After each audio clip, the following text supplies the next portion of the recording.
Ever thought about getting your real estate license but don't know where to start? Hey guys, it's Alvir. Today, I'm going to be talking to you guys about tips that I have to help you get your real estate license easy.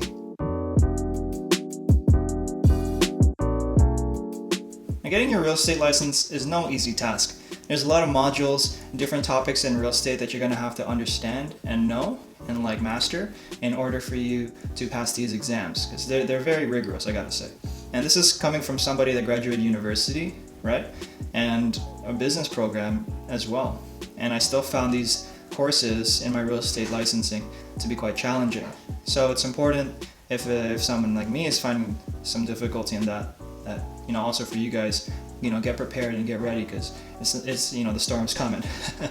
Anyways, guys, my first tip for getting your real estate license easier is develop your financial literacy. All right. In real estate, there's so many topics. There's economics, there's law, contracts, marketing, sales, and so many different things you need to know. And it's important that, before you even go into trying to get your license, that you have a general good idea of these things. That's why it helps to get like a Bachelor of Commerce in your undergrad, as those things kind of help give you a foundation of the basics of accounting, the basics of marketing, the basics of economics. So, go out there, read some content, go find some things about these different, varieties and categories of topics related to real estate, and kind of get an understanding for these things. And I think will definitely help you before you even try to go for the license. Second tip is get hands-on experience. Nothing is more valuable than getting that hands-on experience, especially in Canada. You'll find that in Canada, a lot of employers and a lot of people look for people with experience that know what they're doing.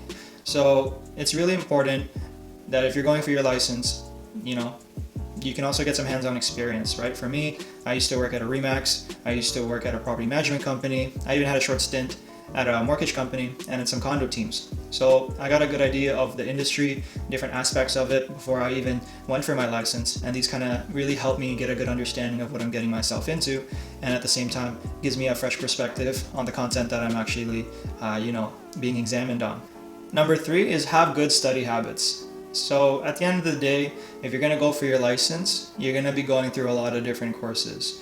All right. Now, when I did my real estate license, we had 6 different modules that we had to do, and these modules were not easy. Some of them were hard, really hard. Some of them, the earlier ones were okay, but the later ones got really hard, like commercial real estate and real estate law. Like, you got to really know your stuff, right? And I found that what helped me is using my university level studying strategy. So for example, for me, every time, let's say for example, one of these courses had a dozen chapters, I would always read from top to bottom every chapter. Okay, then I would make my notes on every chapter, and then I would do the practice questions at the end of every chapter. And I would do that for all the chapters, and then I would combine all my notes together, and then I'd read over everything and cram all of it the night before, right? So it's really important that you have a good study habit, a good system for yourself to absorb all this information, because it's really a lot, and you got to clear through all of it, and you have to understand what you're reading, right? So if you didn't get it the first time, read it again and really try to get the core concepts down, so when you're doing the exam, you know what you're going to be quizzed on, and you know how to answer accordingly. Okay. Last tip, tip number 4, do practice exams. Guys, it is so important to do these practice exams. You have no idea. All right.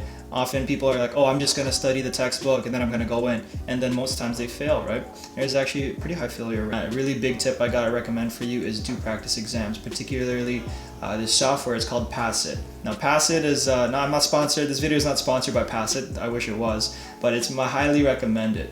As Passit, it gives a lot of questions that are like the questions on the exams. And these questions are often a little harder than what the exam questions are, and sometimes they go into little nitty-gritty details that you normally wouldn't have thought about unless you got asked these questions in a practice exam.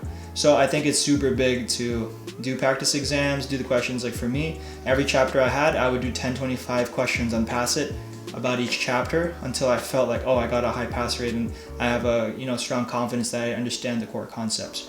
So if you do that, you do these practice questions along with reading all the content, I think you're going to be in a great spot and you have a very high likeliness of passing. So anyways, guys, these are my tips for helping you get your real estate license easier. I hope that they helped you in your journey, or at least, if you're just somebody that's kind of interested, hope it sparked your interest or kind of shows you a little bit about how I got mine and how it can help you get yours if you want to, okay? Because at the end of the day, it's not easy, but it's definitely doable if you're smart about it, you have a good strategy about it, and you put in the work to get it done. Okay, so anyways, I hope you guys enjoyed today's video. Really appreciate it if you guys like, comment, share, and subscribe, as it really helps grow the channel and really shows me that you guys enjoy the content that I'm making, which encourages me to make more. So anyways, I hope you guys have a great day, and cheers, take care.